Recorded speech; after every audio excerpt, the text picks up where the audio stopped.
Prečo si sa rozhodol podporiť dobudovanie šatní? Čo tak tomu viedlo? Páči sa mi myšlienka tohto klubu a hodnoty, ktoré Domino má. Preto sa len teším, že budeme mať väčšie priestory. Za toto všetko vďačíme najmä tým, ktorí sa starajú o činnosti Domina. A preto som sa rozhodol, že na tento projekt prispiem aj ja.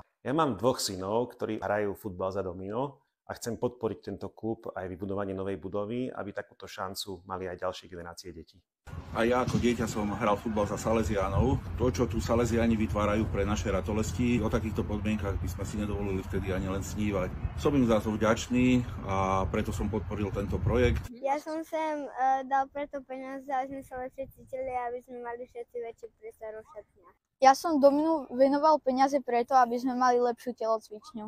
My sme mali s chalami takú dohodu, že ja strojnásobím to, čo dajú oni. Ďakujeme všetkým vám, ktorí ste nám doteraz finančne pomohli pri stavbe budovy a ak sa chceš pridať medzi darcov, si viac než vítaný.